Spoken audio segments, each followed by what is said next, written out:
Next on Eyewitness News Update. I'm Deanne Lane reporting live from Alton, Illinois. Coming up, I'll have the latest in the murder investigation of little Haether Sims. Also tonight, you'll hear from people who say they've had a near-death experience. Stay tuned for their amazing stories in tonight's special Cover Story series, From the Edge of Death. The news is next on St. Louis's News Channel. Channel 5, KSDK, St. Louis.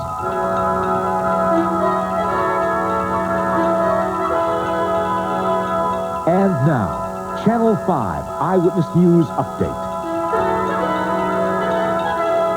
Paula and Robert Sims, key suspects in the death of their infant daughter, are back in seclusion tonight. Good evening, I'm Dick Ford. And I'm Karen Foss. It's a waiting game in Alton, Illinois, as police try to solve the murder of 6-week-old Haether Sims. Channel 5's Deanne Lane is in Alton and joins us now with the latest. Deanne? Karen and Dick, for most of the evening here, investigators have been studying the stacks and stacks of documents related to this case. First of all, related to the murder of Haether Sims, and also related to the future of the Sims' remaining child. 15-month-old Randy Sims has been in the custody of the Division of Family Services since Friday, when he was taken from the family. Tomorrow, a hearing will be held to determine temporary custody for the young boy. How will you present your case not to let Randy Sims go back to his parents? We'll just provide the same information that we've already provided, and that Mr. Sims himself had made statements that he didn't feel that his son was safe at home, and he had asked us to take the child from the home at one point. In the meantime, Paula and Robert Sims met with their attorney, who has again rejected a request by the police for his clients to undergo a polygraph test.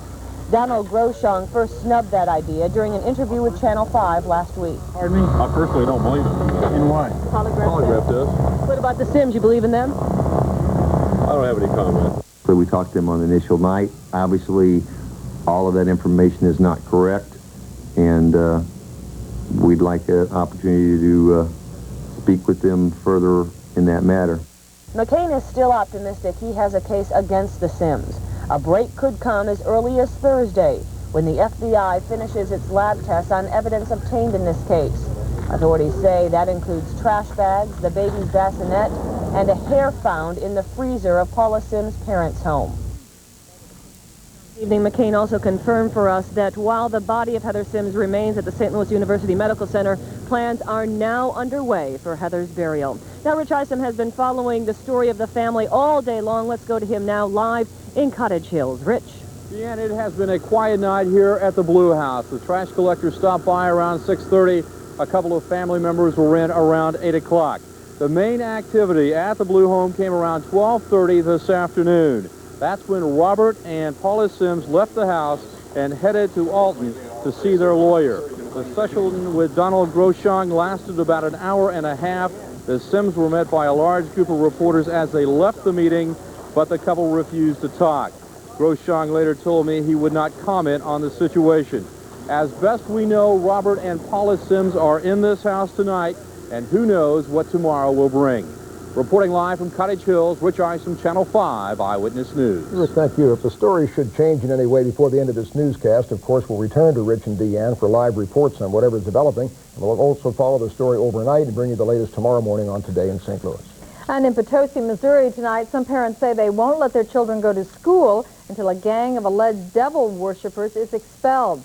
They claim their children are being threatened by a middle school satanic cult. Huel Perkins joins us live via Skylink 5 from Potosi. Huel? Karen, we're in front of the John Evans Middle School. It is here that parents say this is a hotbed of alleged satanic cult activity by kids as young as 12 years old. Now, authorities tried to call a meeting on this problem tonight, but what they expected to be a small gathering at the city courthouse had to be moved here to accommodate the overflow crowd. I am not sending my children to this school to get threatened. I send my kids to school to learn. My daughter got threatened today.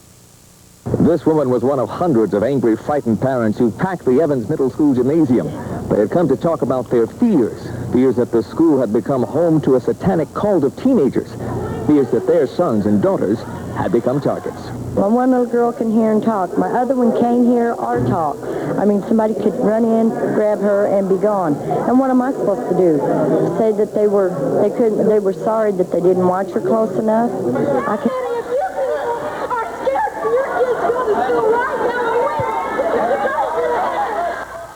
That fear soon ignited into anger, with some parents demanding that school officials guarantee their children's safety.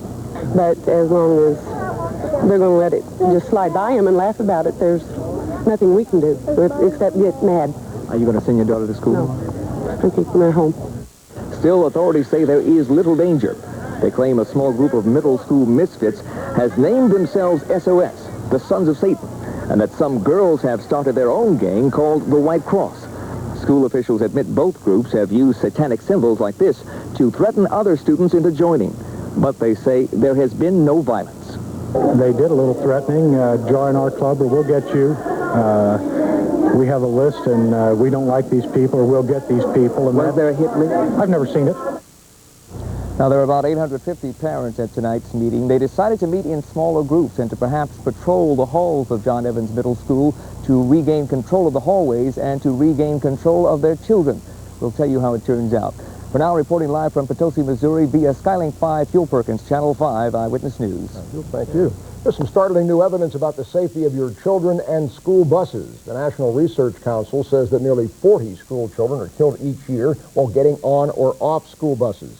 The council says that loading zones need to be improved. Now, as for the suggestion of seat belts on all buses, the group says that 10 children are killed each year aboard the buses. They say that seat belts probably would not have saved them. And the $40 million needed to equip buses with seat belts should be spent instead on other safety devices and on loading zone improvements. Well, for centuries, man has tried to explain what happens to the soul after death. In tonight's cover story series, From the Edge of Death, Channel 5's Kay Quinn shows us a group of people who claim to know. Kay? Karen and Dick, these stories may sound like dreams or hallucinations, but they're all remarkably similar, and most of them take place during medical emergencies. They're called near-death experiences. First people I saw was my grandparents. They were just as vivid as I had remembered them, and two of them had passed away before I was born, and yet I knew it was them. Earl Paisley isn't describing a dream. He's recalling his near-death experience. It happened following a series of near-fatal heart attacks 8 years ago.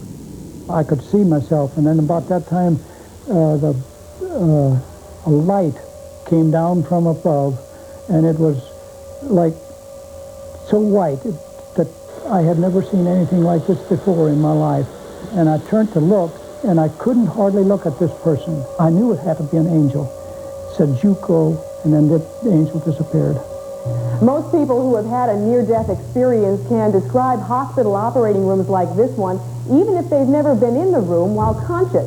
These out-of-body experiences are just part of the near-death experience.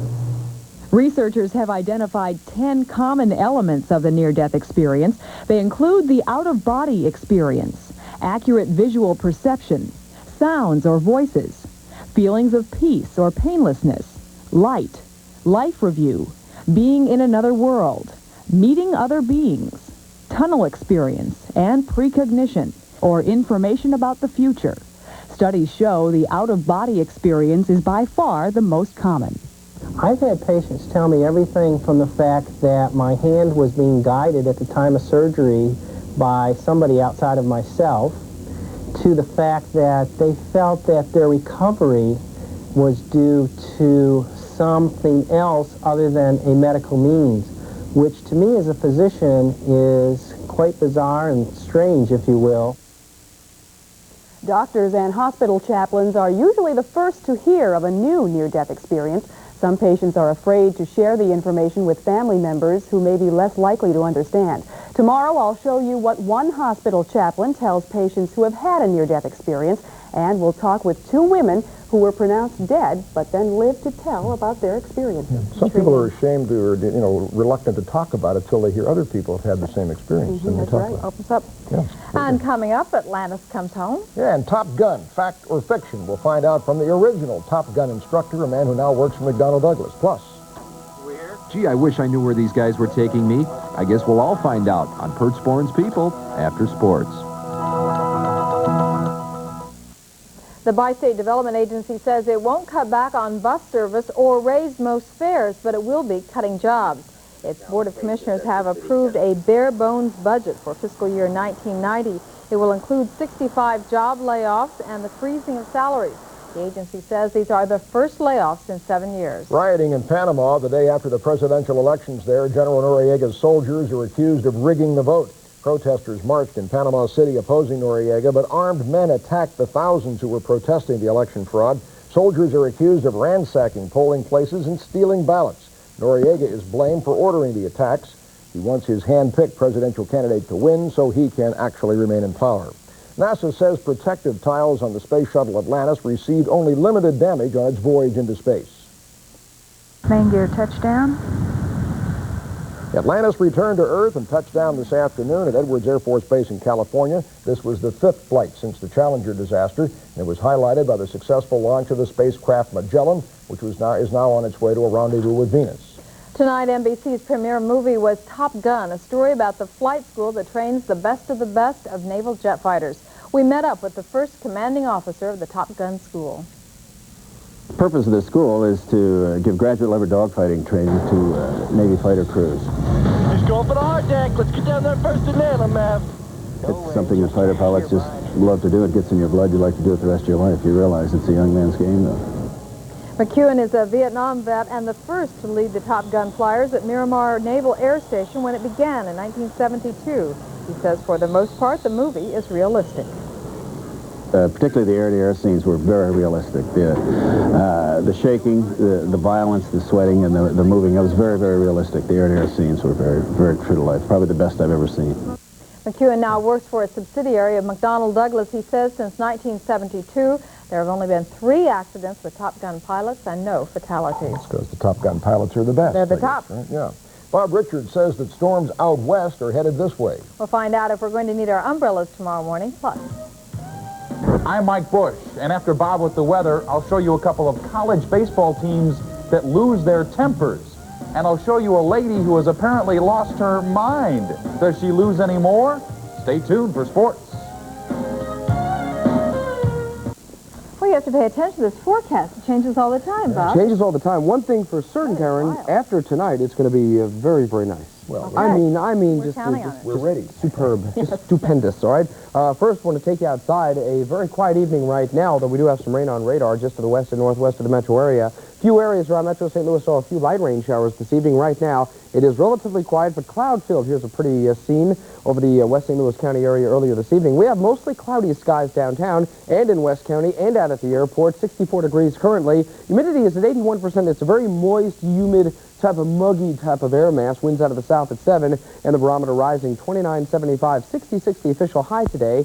Low this morning, only down to 50 degrees. Should be another mild night tonight. Temperatures should remain rather pleasant over the next 2 or 3 days, actually, for the remainder of the week. Latest radar from the National Weather Service, first of all, shows you some showers. Just showers, a few brief heavy downpours here and there, but nothing expected to be severe tonight over the Metro St. Louis area. A few showers north of Columbia. Also over Mexico, from Hannibal up to Quincy, and then along the Illinois River just to the northwest of Springfield. All these showers are pushing towards the southeast, so I think we're not out of the woods yet as far as rain. We still do need the rainfall. It looks like a few lucky areas may get just a wee little bit before the night is out. More showers to the northwest, and they should be drifting through the area during the overnight hours. Let's begin last night to kind of paint the picture. It was generally fair last night at this time, but clouds built up out from the northwest, and a developing storm pushed right into the two-state area this morning, giving us a little bit of rainfall, heavier amounts of rain to the south and southwest of St. Louis. It became quiet during the afternoon, and then during the evening hours, very strong, severe thunderstorms popped up over northwest Missouri back into eastern Kansas.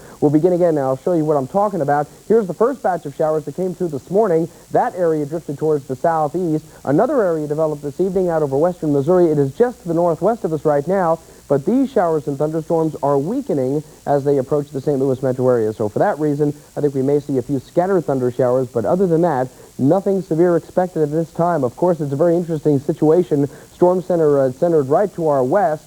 Very warm, moist air in front of this system. Cool air from behind, and of course the dividing line is where you get that clash of air masses and scattered showers and thunderstorms. That's been pretty much the situation throughout the Midwest tonight. No severe weather watches over the two-state area at this time, and none expected for the rest of the night. Here's tonight's weather map to show you that storm. It should be exiting stage east by tomorrow morning. Following clearing skies tomorrow morning, we should see a lot of sunshine develop during the afternoon. And then on Wednesday, again, same old story, a very pleasant weather pattern over the Midwest. Briefly, tonight in St. Louis, Clouds, a few widely scattered showers with thunderstorms possible. Overnight lows down to 50 degrees with a northeast wind at 5. The 5-day forecast takes us right on through the work week and into the beginning of the weekend. Again, after tonight and early tomorrow morning, it should be bone dry with very few clouds. Sunshine Wednesday, Thursday, Friday, and Saturday. Highs in the 70s, lows at night from the 40s into the low to mid-50s. Our first full look into the weekend forecast, we'll have that tomorrow at 5 and 6. Very nice. And yet to come, Mike Bush has some bad news about the baseball Cardinals, but you'll want to know. And Mike will also show us the Blackhawks trying to douse the Flames in the Windy City. Sports is next.